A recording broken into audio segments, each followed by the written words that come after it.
హిందూపూర్ నియోజకవర్గంలో రాజకీయాలు ఒక్కసారిగా వేడెక్కిపోతున్నాయి. సినీ హీరో నందమూరి బాలకృష్ణ ఎమ్మెల్యేగా ఉన్న ఈ సెగ్మెంట్పై ఇప్పుడు అందరి ఫోకస్ పడింది. వరుసగా 2 సార్లు గెలుస్తూ వస్తున్న బాలకృష్ణ ఇప్పుడు కూడా హ్యాట్రిక్ కొట్టబోతున్నారా? వైసీపీ అభ్యర్థికి జనం ఎంతవరకు సపోర్ట్ ఇస్తున్నారు అన్నది బిగ్ టీవీ సర్వేలో క్లారిటీ వచ్చింది. 1983 నుంచి హిందూపురం టీడీపీకే జై కొడుతోంది. ఈ అసెంబ్లీకి మొదటగా ఎన్టీ రామారావు ప్రాతినిధ్యం వహించారు. ఆ తర్వాత నందమూరి హరికృష్ణ బై ఎలక్షన్స్లో గెలిచారు. ఇప్పుడు అదే కుటుంబానికి చెందిన బాలకృష్ణ ఎమ్మెల్యేగా వరుసగా 2 సార్లు గెలిచారు. గత ఎన్నికల్లో క్రాస్ ఓటింగ్ కనిపించింది. మరి ఇప్పుడు హిందూపురం జనం మూడు ఎలా ఉందో చూసే ముందు 2019 ఎన్నికల ఫలితాలను ఒకసారి చూద్దాం. హిందూపురం నియోజకవర్గంలో 2019లో నందమూరి బాలకృష్ణ వర్సెస్ షేక్ మహమ్మద్ ఇక్బాల్ వీరిద్దరి మధ్య పోటీ జరిగింది. అప్పుడు తెలుగుదేశం పార్టీకి ఏకంగా 51% ఓటు షేర్ దక్కగా వైఎస్ఆర్ కాంగ్రెస్ పార్టీకి కేవలం 42% మాత్రమే ఓట్లు దక్కాయి.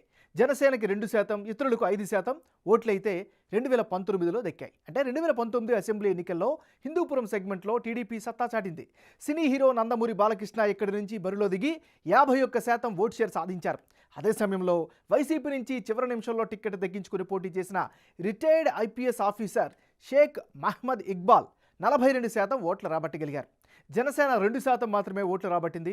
మరి వచ్చే ఎన్నికల్లో పార్టీలు, అభ్యర్థుల ప్రభావం హిందూపురం సెగ్మెంట్లో ఎలా ఉంది? ప్రజల స్పందన ఏమిటి?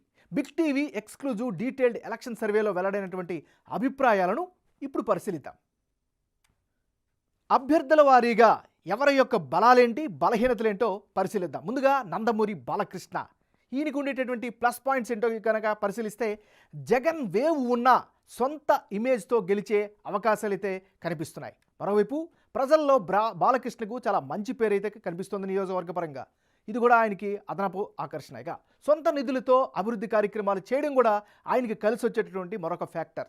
ముఖ్యంగా ఆపదలో ఉన్న వారికి ఆపన్నహస్తం అందించడంలో నందమూరి బాలయ్య ఎప్పుడు కూడా ఈ నియోజకవర్గంలో ముందుగా ఉండడం కూడా ఈయనకి కలిసి వచ్చేటువంటి అంశాలు. ఇవన్నీ కూడా బాలకృష్ణకి ఈ నియోజకవర్గంలో ప్లస్లు. మరి మైనస్ పాయింట్స్ని కనుక బేరీజు వేస్తే సినిమా షూటింగ్లతో నియోజకవర్గానికి దూరంగా ఉండడమే అతి ప్రధానమైనటువంటి మైనస్గా చెప్పుకోవచ్చు. ఇక హర్షి కమ్యూనికేషన్స్తో క్యాడర్కు ఇబ్బంది కూడా కలుగుతుందని కూడా చెప్పుకోవచ్చు. ఏదేమైనప్పటికీ కూడా ఇది బాలకృష్ణకి సంబంధించినంత వరకు ఈ నియోజకవర్గానికి వరంగా ప్లస్లు, మైనస్లు. కోడూరు దీపిక, మరి దీపికకు ఉండేటటువంటి ప్లస్లు ఏంటి, మైనస్లు ఏంటి? ముందుగా ప్లస్ పాయింట్స్ కనుక బేరీజు వేస్తే కురుబ, రెడ్డి సామాజిక వర్గాల మద్దతు సంపూర్ణంగా ఈమెకి దక్కే ఛాన్సెస్ అయితే కనిపిస్తున్నాయి. మరోవైపు వైఎస్ఆర్ కాంగ్రెస్ పార్టీలో యాక్టివ్గా ఉంటున్నారు, క్రియాశీలకంగా వ్యవహరిస్తున్నారు. ఇది పార్టీ పరంగా కూడా కలిసి వచ్చేటటువంటి అంశం. మరోవైపు పెద్దిరెడ్డి రామచంద్రారెడ్డి సపోర్టు పూర్తిగా ఉండడం కూడా రాజకీయంగా, ముఖ్యంగా పోల్ మేనేజ్మెంట్, పొలిటికల్ మేనేజ్మెంట్ పరంగా ఈమెకి కలిసి వచ్చేటటువంటి ఫ్యాక్టర్స్.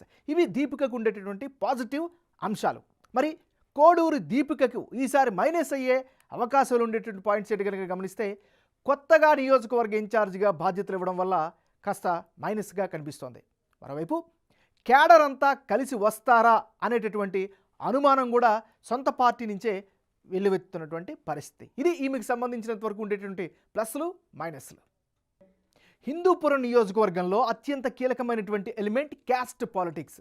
సో ఈ నియోజకవర్గంలో ఉండేటటువంటి సామాజిక వర్గాలని పరిశీలిస్తే ఈ నియోజకవర్గంలో వాల్మీకి బోయలు 20% మంది ఉన్నారు. ముస్లింలు 18% ఉంటే ఎస్సీలు 14%, కురబ కులస్తులు 13% ఉండగా రెడ్డిలు 10%, శెట్టి బలిజలు 6% ఈ నియోజకవర్గంలో నివసిస్తున్నారు. అంటే హిందూపురంలో బోయ వాల్మీకి కమ్యూనిటీ బలంగా ఉంది.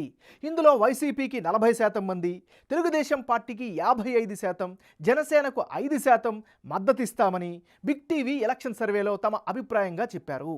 ఇక ముస్లింలలో జగన్ పార్టీకి 50%, తెలుగుదేశానికి 40%, జనసేనకు 10% మద్దతు పలుకుతున్నామని చెబుతున్నారు. ఇక ఎస్సీల్లో వైసీపీకి 45%, టీడీపీకి అనూహ్యంగా 50%, జనసేనకు 5% సపోర్ట్ ఇస్తామని చెబుతున్నారు. అటు కీలకమైనటువంటి కురబ సామాజిక వర్గంలో కూడా 55% మంది వైసీపీకి, 40% మంది టీడీపీకి అనుకూలంగా ఉంటే 5% జనసేనకు మద్దతుగా పలుకుతున్న పరిస్థితి కనిపిస్తోంది. ఇక రెడ్డి కమ్యూనిటీలో వైసీపీకి 55%, తెలుగుదేశానికి 40%, జనసేనకు 5% చొప్పున సపోర్టు ప్రకటిస్తున్నారు. ఇక శెట్టి బలిజ వర్గంలో వైసీపీకి 45%, టీడీపీకి 50%, జనసేనకు 5% మద్దతు ఇస్తామని బిగ్ టీవీ సర్వేలో జనం తన అభిప్రాయాలుగా వ్యక్తం చేస్తున్నారు. ఇది ఈ నియోజకవర్గానికి సంబంధించినటువంటి క్యాస్ట్ పాలిటిక్స్.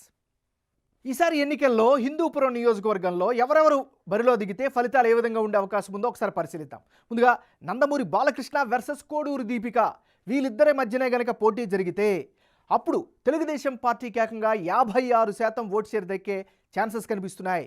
వైసీపీకి 38% ఓట్లు దక్కే అవకాశం కూడా కనిపిస్తోంది. ఇతరులకు 6% ఓట్లు దక్కే ఛాన్సెస్ ఉంది. అంటే ఇప్పటికిప్పుడు ఎన్నికలు కనుక జరిగితే హిందూపురంలో మరోసారి బాలకృష్ణదే పైచేయిగా కనిపిస్తున్నట్లు బిగ్ టీవీ ఎలక్షన్ సర్వేలో తేలింది. టీడీపీకి మొత్తం 56% ఓటు షేర్ వస్తుందని సర్వేలో తేలింది. అదే సమయంలో వైసీపీ అభ్యర్థి 38% ఓట్లు వచ్చే అవకాశాలు కనిపిస్తున్నాయి. ఇతరులు 6% ఓట్లు సాధించే ఛాన్సెస్ ఉన్నాయి.